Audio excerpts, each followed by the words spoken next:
Hey guys, Drew Brashler with DBB Audio. I am here today with an effects tutorial on the dual enhancer and the stereo enhancer, which is an effect that's built in to the X32. Now, this is an emulation of the SPL Vitalizer, which is a tube enhancer that's pretty cool. However, our version of the enhancer that's in our effects rack is not as complex. The SPL Vitalizer has a few compressors that this does not. So this is going to be mainly EQ and stereo spectrum spreading of the left and the right image. So you can actually spread the stereo image a little bit farther.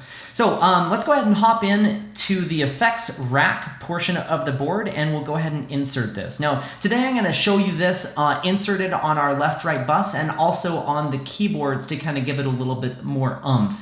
Now, the theory behind the Vitalizer is that it basically brings a loudness perspective, like on our home stereo when we hit the loudness button. It brings in the lows, the highs, brings in a little bit of mids. It's basically bringing that same theory to an effect. So we can use this for kind of tailoring an effect send to maybe a video recorder when we're just wanting to give it a little bit more boost and make it sound as if we were in the room with the high SPL. So let's go ahead and hop into the effects section. Now I'm going to go ahead and insert this on effects rack 7. So I'm going to take this knob and go over to effects 7, and then this knob we're going to rotate until we get to the enhancer. Now there's two versions. There's the dual enhancer and the stereo enhancer, and I'm going to put the stereo enhancer on this one. That way we can check out the dual enhancer here in a second. So with the stereo enhancer, we're going to insert this on the left-right bus. So we're going to take the first knob here, rotate this here until we get to left-right.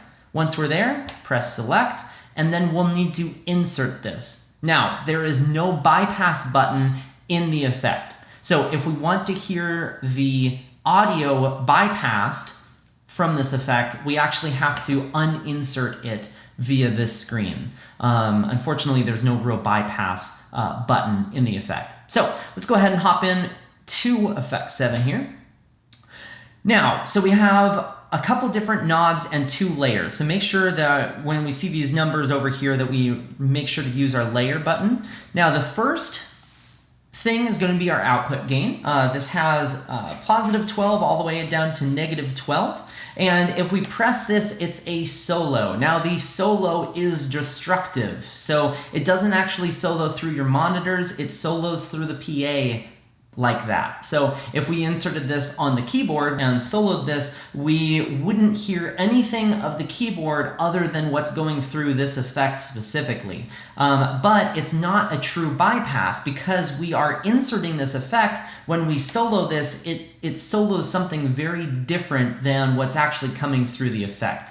So next we have our spread button on the stereo version. Now if we hop over to the dual version, which is dual enhancer, and it's just labeled enhancer on the actual effect, this knob is missing. So we can see that when we get over to the stereo enhancer, that this knob is here again. Now this is going to be a spread for the stereo realm. So if you were wanting to give your stereo image a larger spread left and right, you can use this to bring it up, makes it larger left and right difference. The lower, the more original it was and unprocessed in the stereo spread portion of it.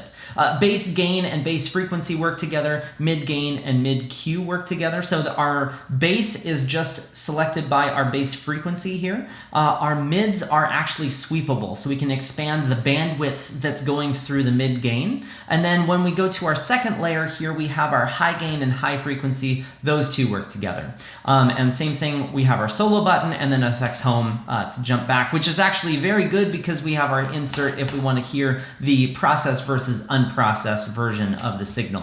Now the dual enhancer version of this is the same, just missing that spread button. So let's go ahead and get some music going into this and we can hear the difference that this makes. Okay, so this is inserted already, and if I take our bass gain, we'll hear the bass. Now, this does a lot of processing. So when you boost the bass gain with this percentage, it boosts a lot. And this effect boosts the most that I've actually seen in any out of the effects so far. In fact, it went above my threshold of measurement in Smart. So make sure you check out the blog post and you can see the actual measurement of what the percentage versus what the actual boost is. And you can see that on my blog at dbbaudio.com, and I'll post a link to that here. So let's go ahead and get the music back in here. Now the mid gain and mid Q.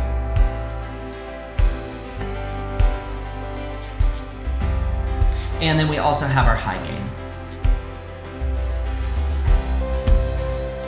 And then we also have our spread, which we can hear with the electric guitar and the acoustic guitar here.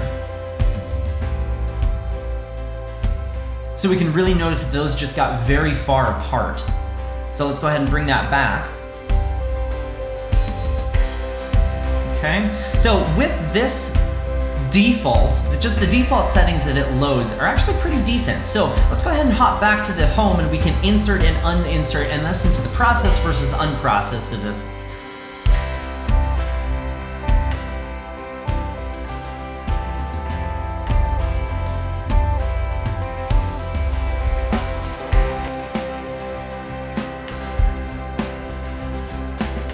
And then let's do the spread here.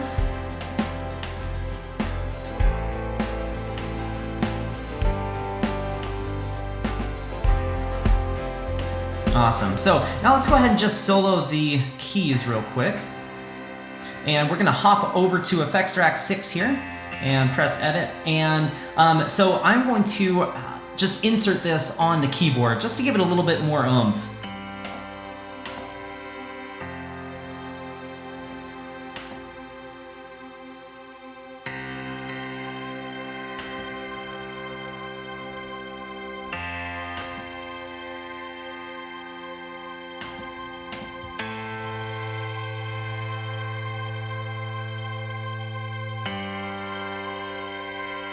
So we can really mess with the sound of this.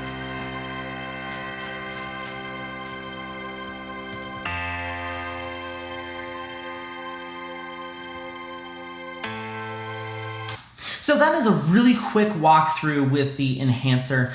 To be honest, I'd probably be doing stuff with the EQ that's built into the channels rather than using up one of my effects racks for this effect. But if it's a sound that you're looking for and you're wanting to be able to control the EQ and be able to control the stereo spectrum with the spread, I'd probably be jumping into using the stereo enhancer more so than using the dual enhancer. I think that the stereo enhancer is going to be a little bit of a polishing product that we can use as an output bus filter or on our mains if we really wanted to. So make sure you go check out the blog post with the measurements that I have of this product. And if you have any questions, feel free to post below. But don't forget to subscribe to my channel down below. You will be up to date on my latest videos that I'm releasing on the X32 and all the different series that I have. Thank you so much.